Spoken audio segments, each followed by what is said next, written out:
Hey guys, welcome back to my channel. My name is Amanda. If you're new to my channel, I post videos about a lot of different things. So if you see anything on my channel that interests you, subscribe to my channel. As you guys can tell by the title, this is a big title because this is a big video.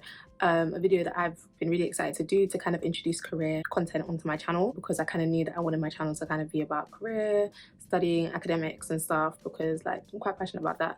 So I just wanted to use this video to introduce this content into my channel. A thorough video that helps a lot of people in terms of navigating like secondary school to college, knowing that they want to do something big afterwards. So I'm basically going to talk about how I got my dream job at 19. This isn't like a miracle story, like a lot of stories on YouTube where it's just like, oh, this one thing happened to me and now I'm here. It's for me, it's been a journey. It's definitely been something that I've been working towards, definitely been something that I've been thinking about for a long time now. For those that don't know, I currently work for one of the biggest investment banks in the world, so this is going to be a finance related video. Obviously, even if you're not interested in a career in finance, this video might still be applicable to you if you're interested in a degree apprenticeship, because I will be talking about how I actually found the degree apprenticeships, and I saw like a lot of different industries when I was looking, from nursing to law to engineering, etc., and so on and so on. So this isn't for people that are solely, you know, focused on investment banking, because there's a lot of different degree apprenticeships out there. So I would suggest you keep watching the video, obviously. So obviously, getting straight into the video, I'm going to start from way back, like finishing my GCSEs. If you guys don't know what I got for my GCSEs, I will pin the video at the top. You can watch my results. Obviously, the results are good, like, but they're not really what you kind of need to get degree apprenticeships. I don't want to like dwell on that for too long, because you don't need good GCSEs to get a degree apprenticeship. Definitely, sorry, what did I just say? You definitely need good GCSEs. You need, like, you know, pass marks and whatever, but you don't need the GCSEs that I got to get a degree apprenticeship. It's not really relevant. But obviously, I would say do well in your GCSEs. But if you haven't done the best, then obviously don't stress, retake what you need to retake and keep it pushing. But I got really good GCSEs, and I did that because I knew that I didn't want to be limited. I wanted to be sport for choice when it comes to what I want to do in the future. I didn't want anything to hold me back, so I was always on the track of I need to do well, period, because I don't want anything where it's like, oh, I can't apply to this because I didn't get this grade, or I didn't, do you know what I mean? I just didn't really want that, so I was always in the mindset of I'm gonna get good grades, point blank. My GCSEs did help me to realize what industry I wanted to go into. So if you don't know, you might want to start figuring that out, because degree apprenticeships are very specific. Depending on the one that you get, it can be very specific. Like, you're going to be working in one role essentially, so you need to kind of know what you're doing, know that you enjoy what you're going to be doing for the duration of the scheme. Sorry if the angle's different, my phone died. But back to what I was saying, I started researching different routes in finance that I would probably be interested in, and I found a lot of different things. I found, like, obviously accounting came up quite a bit. Unless you landing your dream job, you would need to start somewhere that would allow you to move around in the future. So you might have to start somewhere that you might not enjoy, but you know that you're getting the skills for to go to this place and to go to that place. But where you start off on in finance is so important. Like the internal mobility, as many companies may make it seem like, oh, you can move, you can go to this team, you can do this, you can be so great. The internal mobility is amazing. The employees will tell you internal mobility is so good here, we love it here. Like, at the end of the day, there's just going to be skills that you might not pick up somewhere that you might need to display or have displayed to get another role. And one thing you want to have in this world is options. Like, you want to be sport for choice when it comes to pretty much anything. You want to have the opportunity to choose to do whatever you want to do, and obviously you want to have the ability to do them as well. So I feel like reading up on that, it was like, cool, this is all that I was reading on, like, you know, these little forums online. I need to hear it from the horse's mouth. Like, I need to speak to people inside. So then it was time to choose my A-levels at college, and I kind of went with like maths, economics and business, because I knew that I wanted to go into finance. Actually, at first I chose French, but then I dropped it because I realized what was I actually doing there? Nothing. That's kind of where it gets like really important to stay focused and get good grades, because that's actually what's needed to get into the degree apprenticeship space. You do have to focus on your A-levels a lot more than you would have to for your GCSEs. So I was just minding my business in college. I hadn't really started with like looking for work experience and things like that yet.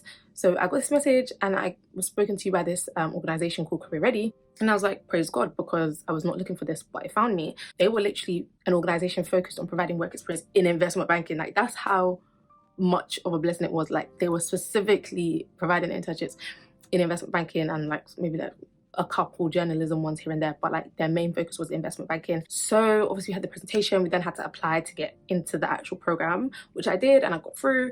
And then while on the program, you received like a lot of, you know, mentoring assistants, blah blah blah, and then we had to apply to the specific firms that we wanted to work with. So this is then where I did my 4-week internship at City Group, and this was after my first year of college. So the summer between my first and second year of college, I did 4 weeks at City, paid, and it was a good experience. Now the team that I was on was a tech support team. Can't remember which traders I was supporting, but I was supporting traders, and that was, you know, good, because obviously trading is, you know, quite a big part of finance. It was a good connection, but the team itself wasn't obviously my first choice. I mean, I didn't really have a first choice at the time, but obviously tech wasn't really what I was going for when I said I want to work in finance. But it was still a great experience because I got to speak to a lot of people. I got to actually be in the space, and I knew, like, this is what I want to do. So I was like, I definitely want to do this. Let's get the ball rolling. And then after career ready, my second year came around obviously quite quickly because I was working for 4 weeks on my summer holiday. So my second year came around now, and I think I did my personal statement at my desk at City because, like, obviously tech is quite difficult to work in tech if you don't really have that much experience. I did all my tasks quite quickly, and then I was just researching words that I didn't understand for the most part, and then writing my personal statement. So by the time second year rolled around, I had already done my personal statement, and I needed to press on in terms of my academics because I was definitely not where I wanted to be. I think I ended first year with 2 B's and a C, something ridiculous like that. Like, that was not for me. So second year started, and I was like, things need to be changing. So I obviously finished my personal statement. I wasn't doing that Wahala anymore, and I obviously started making my uni applications.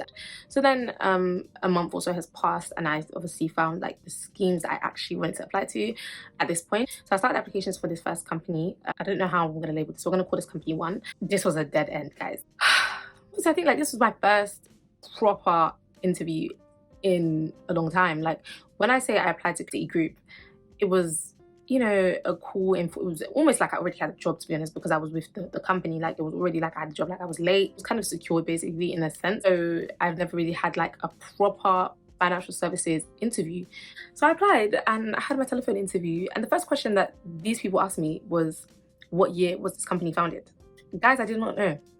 Guys, I did not know the answer. So moving forward, I've obviously now my spirits have been dampened, but this was a learning curve for me because when it came to other interviews, your sis was ready. When I had that experience, I would not even bother going to an interview without proper revision being done. Like, I don't think you guys understand.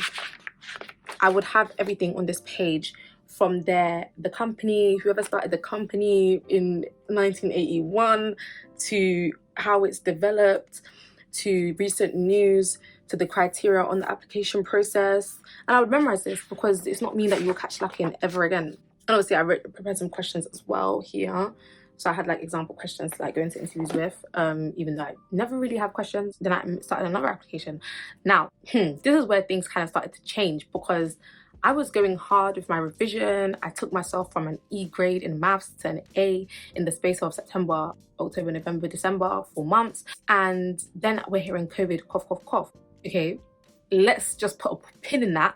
We can really have that, but let's put a pin in it until everything is sorted for me because what is going on? So 2 things happened just before lockdown, forgetting academics for a second. I applied to another degree apprenticeship. I applied to the company that I work for now, did the psychometric test. I don't know what I did. Listen, I can't remember anything, but I know that I did it. I did the video interview. I didn't even say my interview experience. Guys, my brother came in mid-interview. My spirits were dampened when it came to applying for places during this time. Like, my heart was shattering left, right, and center. From this first interview where I didn't know when the company was founded, my brother interrupted me in my dream company interview.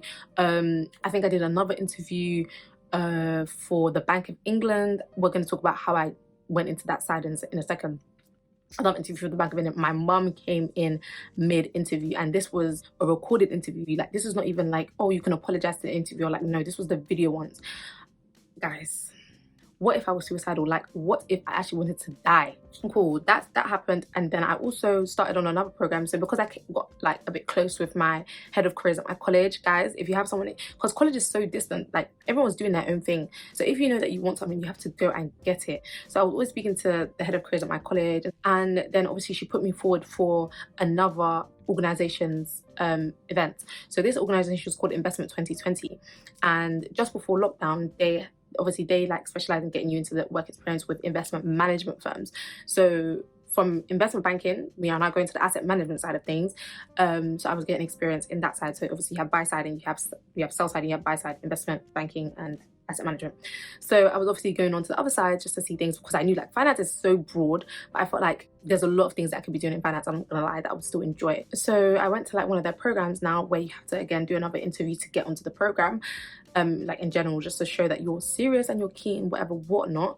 So I applied to get into the program and I got through. And just before lockdown, they introduced us to like their website and that they're going to be releasing applications shortly where all of the different companies come and they put on available roles for 12-month apprenticeships or 12-month traineeships is what they call them, because you're not, some of them you don't really get a qualification, you're just working for 12 months in financial services. They basically like took us to a lot of different companies. We spoke to like a lot of different representatives from lots of different asset managers, BNY Mellon, Jupiter, Alliance Bernstein. And in one of the presentations I had a revelation and I said, okay, with COVID and everything that's happened, man, you really don't need to die. Like, you actually don't need to die. You can just pick this up next year, literally. Because from when we were working from home, I was thinking, who's gonna get the aid that they need to go to Nottingham? Not me, because I was just so demotivated. Like, I could not study from home properly, especially with something like A-levels, big A-level maths. I'm gonna be doing it from home. It was not possible. You would think that my teachers would have seen my progress and given me the grades that I deserved. Let me just move forward with my life and do what I need to do. So that's when gap year fully came into play. This was maybe around February, January times, is when gap year came into play, because I remember I did a work experience week with them sometime early 2020. So that was another thing that went on my CV. But then the big thing that went on my CV was the gap year and the traineeship that I did with Vanguard Asset Management. So guys, because of the length of the video, I'm gonna have to split this video up into what I think is gonna be 3 parts. So this is the end of the first part. Like, comment and subscribe if you enjoyed the video, and definitely pressure me to release the second part in the comments.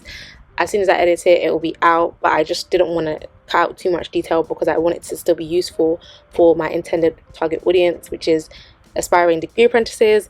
Considering that it's application season right now as well, I just didn't want to leave out too much detail because I touched on a lot of things in this video, and I feel like a lot of my experiences will definitely be useful to people that are thinking of applying during this season. So yeah, I definitely wanted the bulk of the video to still be released as I intended. If you like the video, like, comment, subscribe, let me know your thoughts in the comments, and yeah, remind me to release, because I will actually forget, because I have an exam next week. And if you guys leave me to release when I want, I will not release for weeks. So see you guys in the next part.